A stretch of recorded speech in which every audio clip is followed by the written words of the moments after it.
tell them one thing. Just win, baby.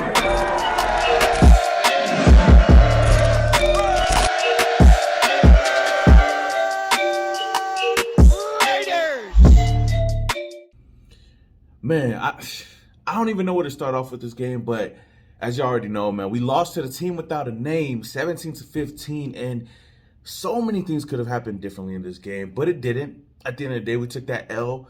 We are 6-6. It's not a good look for this team, and I do not want to hear anything about I don't want to hear nobody talking about this defense, even though they gave up a field goal at the end of the game. They kept this team in the game for the most part, but our offense, which has been inconsistent throughout the season, did not come through for us. I mean, I've heard a lot of Raider fans out there complaining about how bad our defense has been the past couple of weeks, giving up over 30 points to opposing teams. And in this game, the defense only gave up 17 points total, but I know that our defense gave up a touchdown drive early in the game. But other than that, this defense held the Washington football team to mostly 7 points throughout the game. I told you guys in my pregame preview that one of the biggest keys to winning this game was going out there and converting on third downs. And looking at the stats right now, the Raiders only converted 2 of 8 drives on third downs. And we've got to do better than that, man. Whether it's play calling, whether it's Derek Carr, the whole offense did not click out there. And there was plenty of moments out there, especially with Deshaun Jackson on the field, a guy that we brought in to replace Henry Ruggs to be our deep threat receiver. There were so many times where he was wide open downfield, but Derek Carr was not looking for it. And Rich Bisaccia even talked about it in his press conference. Even Derek Carr admitted to missing Deshaun Jackson downfield, and he said one time, but damn, when I was watching the game, he missed them on 3 plays. And those 3 plays could have easily been a huge gain or even a touchdown down the field if Derek Carr would just look down the field. And I know a lot of people are going to say, yo, Derek Carr did not have a lot of time out there. And I understand, because our offensive line has been trashing. For the most part, Derek Carr was trying to get the ball out of his hands before he got sacked. But on those 3 plays that I'm talking about, I know I don't have the film to look back at it and whatnot, but he had time in the pocket to look down the field. But what he ended up doing was just dumping the ball off, getting first downs, which, I'm not going to complain about getting first downs, but when you have a receiver downfield that could potentially get you into the end zone, man, you got to take that chance. And Derek Carr has got to go through all his reads. I don't know whether he trusts these receivers or not, but Derek Carr has got to do better out there, and that's what we expect out of him as our quarterback. And all the plays that I am talking about where Derek Carr did miss his receivers, we were only down 7-0. At halftime, we finally got on the board with the Daniel Carlson field goal right before half. And it was 7-3 for the most part. And the Washington football team did not score until, I believe, the end of the third or the beginning of the fourth quarter. So there was so many times that this offense could have executed down the field, but they would end up going 3 and out with only a 2-minute drive, and our defense is not getting any kind of rest out there. In the fourth quarter, when Washington was able to finally get back on the board, going up 14-6, we answered right back, driving down the field, and ended up getting a Josh Jacobs 1-yard touchdown at the goal line.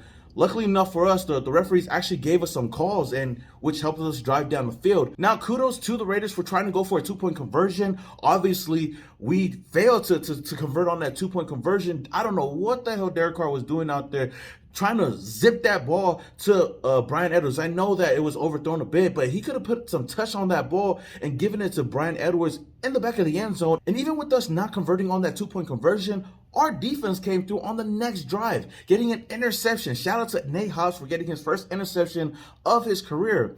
The defense did their jobs, getting the ball right back into the offense's hands. And all we had to do was drive down the field, chew up some clock, and try to score the ball going up by 5. But what did we end up doing when we got into the red zone?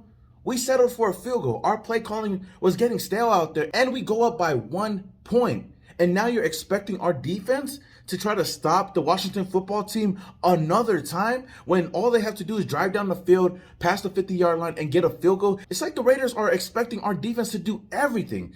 Our defense isn't perfect, but they'll do enough for us to win the game. And we did not win this game. I know that the defense gave us some big chunk plays at the end of the game. They kicked the field goal to go up by 2 points, eventually winning the game. But at the end of the day, like I said, I don't want to hear anybody talking about this defense because they only gave up 17 points to the Washington football team. We get a turnover at the end of the game, and we only settle for a field goal. Now, I know that Trayvon Merrick almost had another interception that would have ended the game, but damn, What more can you ask for from this defense? Derek Carr didn't even have a good day today against the Washington football team, only completing 28 of 38 attempts for 249 yards. Didn't even have a touchdown under his belt. Josh Jacobs was our leading rusher with 13 carries for 52 yards. He did get into the end zone. And shout out to Hunter Renfrow, man. He definitely stepped up to that wide receiver 1 role with this team. I mean, he came away with 9 receptions for 102 yards. The second leading receiver on the team was actually Josh Jacobs with 9 receptions for 38 yards. I thought it was going to be a big game for Foster Moreau out there, but he only came away with 1 reception for 34 yards. He really was not a factor out there. And man, talk about Bryan Edwards, man. I thought this guy would have stepped up after Henry Ruggs. That whole situation went down, but he has not done much to show us that he could be a wide receiver 1. Heck, he's probably a wide receiver 3 at best. But the thing that surprised me the most is the fact that Deshaun Jackson only had 1 reception in this game for 14 yards, man.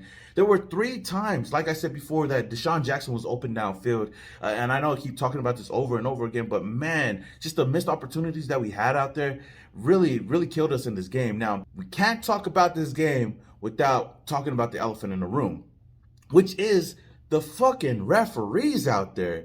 My goodness, the flags that we were getting out there was horrendous, man.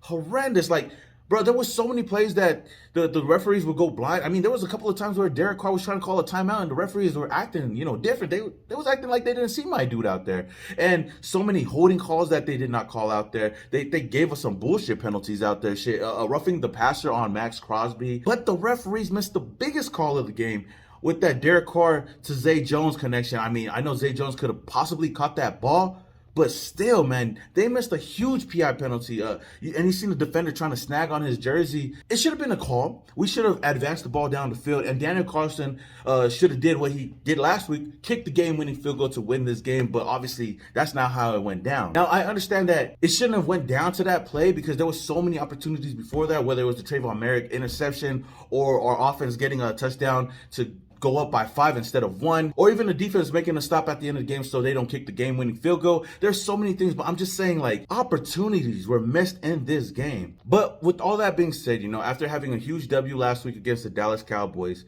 we come back and throw up a dud like this and take an L against the Washington football team. Now, a couple of players did go down in this game, like linebacker Corey Littleton. That's the reason why we did see Divine Diablo out there a little bit more. And running back Kenyon Drake went down, and we just found out that he's going to be out for the rest of the season. That is a huge blow.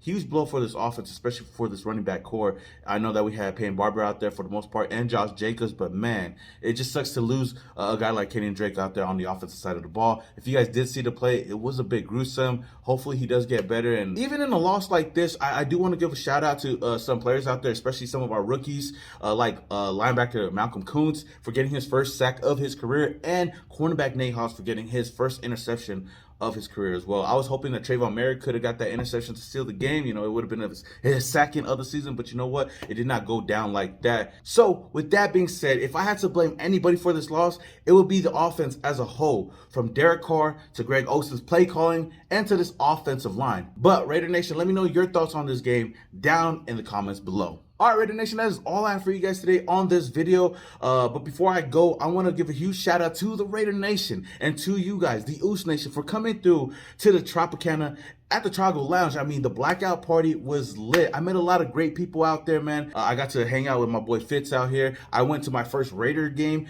in Allegiant Stadium with the wifey. Wasn't the results that I wanted, but overall was a great experience. So if you guys did miss out on this blackout party, man, hopefully I can see you guys on the next one. But with that being said, if this is the first time you come across my channel and you love the Las Vegas Raiders, no matter how much they stress you out, then hit that subscribe button, hit that notification icon button just to notify you guys when I upload more videos just like this. Until the next video, this is your boy Simone Raider, and your boy is, yeah! And you tell them one thing. Just one.